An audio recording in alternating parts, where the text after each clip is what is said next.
Dan tok, tok, tok. Seseorang mengetuk pintu rumah dengan keras. Layaknya film horor biasa, Cooper mendatangi pintu itu. Dia mengira yang ngetok itu adalah orang dari perusahaan yang mau memperbaiki komunikasi. Tapi rupanya kan pas dibuka, di balik pintu itu ternyata adalah Sonya. Wait, dia kok bisa di sini? Cooper awalnya mikir Sonya ini nggak nyata, tapi bulu Cooper langsung merinding saat tahu Sonya ini nyata karena dia bisa menyentuhnya. Nah, si Sonya ini memperingatkan Cooper kalau dia dalam bahaya. Dia mengatakan kalau sudah ada 5 turis yang menghilang saat mencoba game dari perusahaan milik si Saito Game itu. Cooper ini nggak percaya dan mengira kalau Saito Game membayar Sonya untuk berakting. Tapi Sonya ini tetap menyangkal. Nah, Cooper pun nanya nih ke si Sonya. Gimana Sonya bisa masuk dan tahu lokasi rumah itu? Sedangkan di awal tadi kita semua tahu kalau keamanan Saito Game sangat ketat. Nah, jawaban dari si Sonya ini, dia ngejawab dengan bilang kalau dia melacak ponselnya Cooper. Loh, tapi kan ponsel Cooper tadi disita. Kini Cooper mulai ketakutan. Sonya mengatakan kalau dialah yang menyebabkan saldo ATM Cooper habis, dan dia sengaja membawa Cooper untuk mengikuti tes game. Ini dengan maksud untuk menghabisinya. Cooper ingin kabur dari Sonya yang ingin menusuknya. Tapi tiba-tiba laba-laba raksasa tadi muncul dan membuat Cooper kaget. Dan di saat yang sama Cooper ditusuk oleh Sonya. Di sini Cooper berusaha keras untuk membebaskan diri dari Sonya. Apalagi ketika muka Sonya berubah menyeramkan. Tapi akhirnya Cooper pun berhasil melumpuhkan si Sonya. Dan di sini diketahui kalau itu adalah halusinasi.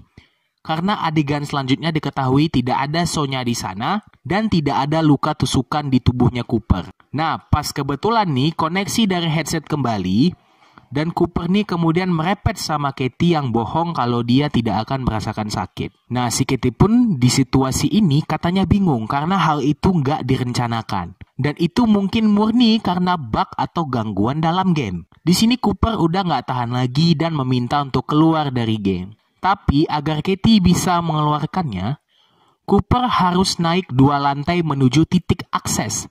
Karena hanya dari situ Katie bisa mematikan game itu. Di sini aku sebagai penonton dan mungkin kalian akan mulai bingung mana kejadian asli dan mana yang merupakan halusinasi dari Cooper. Kenapa demikian? Karena ketika sampai di titik akses, Katie berbicara seolah menjebak Cooper. Katie bilang tidak ada sama sekali titik akses dan Katie tidak akan pernah mengeluarkannya. Di wujud rupa ibunya dan bagaimana kehidupan masa kecilnya si Cooper. Tapi anehnya, si Cooper ini nggak bisa ngingat sama sekali. Dan Katie mengatakan game itu akan perlahan membuat Cooper lupa akan dirinya sendiri. Merinding. Cooper ini stres dan melepas headsetnya, tapi suara Katie masih terdengar. Dia pun hampir saja mengeluarkan alat berbentuk jamur kecil tadi dengan sepotong kaca dan tiba-tiba, rupanya Cooper tadi sedang berhalusinasi dan suara Katie tadi adalah bagian dari halusinasinya. Katie mencoba menghentikan proses game dari otak Cooper, tapi tiba-tiba aja Cooper ini lupa diri dan hilang ingatan.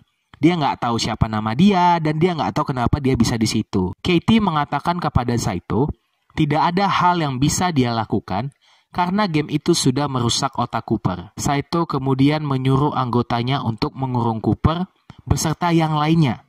Berarti selama ini banyak korban-korban dari game itu. Cooper pun berteriak ketakutan dan siap-siap akan ada plot twist setelah ini. Nah, saat Cooper dibawa sama anggotanya Saito, seperti ada glitch atau kerusakan dari pandangannya. Nah, tiba-tiba nih Cooper terbangun dan berteriak.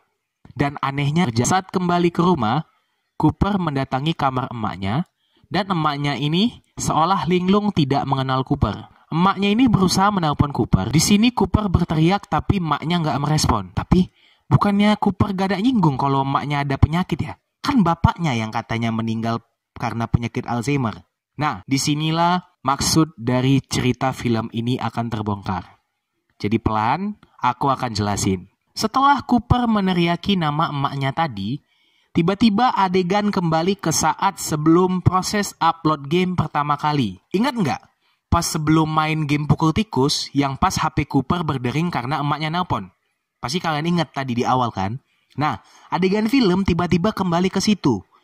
Tapi di sini Cooper meneriaki nama ibunya berkali-kali dan dia langsung tak sadarkan diri. Wow, kenapa bisa begitu ya? Katie kemudian memanggil Saito dan memberitahu kalau Cooper meninggal dunia bahkan sebelum game pertama dimulai.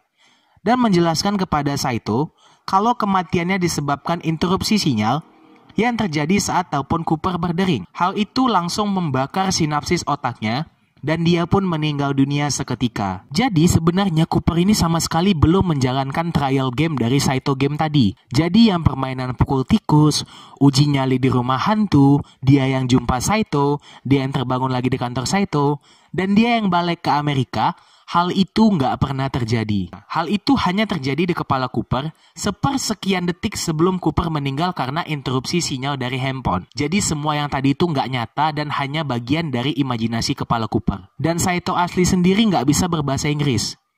Dia menyuruh anggotanya untuk mengurus mayat Cooper dan Katie kemudian membuat laporan tertulis mengenai kejadian itu. Laporan itu mengatakan percobaan game gagal setelah dimainkan selama 0,04 detik. Wow. Dan penyebabnya adalah karena interupsi sinyal HP. Film pun selesai. Ending yang sangat membingungkan. Nah, buat kalian yang belum memahami alur cerita dari Black Mirror playtest ini, aku akan coba jelasin pelan-pelan rangkuman atau resumnya. Dan aku akan kasih alasan kenapa aku nyimpulin kalau hal itu hanya terjadi di dalam kepala si Cooper. Nah, jadi begini itu. Pada saat tadi alat itu dipasang di kepalanya, kan di awal filmnya itu lancar aja tuh, Cooper main yang pukul-pukul tikus, dia jumpa Saito. Nah, sebenarnya hal itu nggak ada kejadian guys. Karena kenapa? Karena di akhir kita tahu, karena Cooper ini meninggal bahkan sebelum game itu dimulai gitu. Jadi pukul-pukul tikus tadi itu nggak ada sama sekali kejadian. Belum ada game itu dicoba sama si Cooper. Karena dia mati sebelum itu. Dia mati setelah emaknya nelepon gitu. Dan kenapa aku bilang semua itu terjadi di kepala-kepalanya, itu hanya terjadi di kepala Cooper, itu hanya imajinasi dia, karena kejadian-kejadian yang ada di dalam film itu tadi, yang setelah dia dipasangkan alat, itu semuanya itu ada kaitannya sama Cooper. Ingat gak pada saat aku bilang Cooper itu pernah mainin game milik Saito Game yang namanya Harlock Shadow. Nah, Cooper kan udah tahu tuh isi dari Harlock Shadow itu kan, gimana rumahnya, isi di dalamnya itu seperti apa. Makanya rumah yang digunakan pada saat game uji nyali tadi itu adalah rumahnya Harlock Shadow. Karena di otak Cooper dia tahu ada rumah itu. Yang kedua, di dalam otak Cooper juga terdapat beberapa pemikiran yang ada dalam otak Cooper. Seperti Sonya yang mengcloning kartu ATM-nya. Itu semua ada di pemikiran kepala dia. Karena kenapa? Cooper ini pasti ngira logika dong gitu. Dia jumpa Sonya, tiba-tiba besoknya ATM-nya hilang. Itu sudah ada di dalam pikirannya. Makanya dia memikirkan seperti itu. Dan dia pasti juga memikirkan Sonya ini berkhianat. Karena memang si Sonya sendirilah gitu yang ngasih job game itu sama si Cooper. Nah yang ketiga, ingat gak tadi pada saat aku bilang ada hal yang aneh? Si Saito itu awalnya kan ngomong bahasa Korea tapi tiba-tiba dia full English. Tiba-tiba dia jadi bilingual dalam seketika. Aku bilang itu kan hal aneh. Nah, karena hal aneh itulah makanya aku berpikir ini pasti hanya ada di dalam kepalanya si Cooper. Oke. Jadi inti dari cerita ini adalah menceritakan tentang seorang turis Amerika yang meninggal setelah mencoba game selama 0,04 detik. Bukan 1 detik ya. 0,04 detik. Dan semua hal yang kita lihat itu hanyalah imajinasi dia. Nah, karena yang real terjadi hanyalah pada saat yang dia kabur dari rumah sampai dia sampai ke tempat Saito, itu semua real, kejadiannya asli.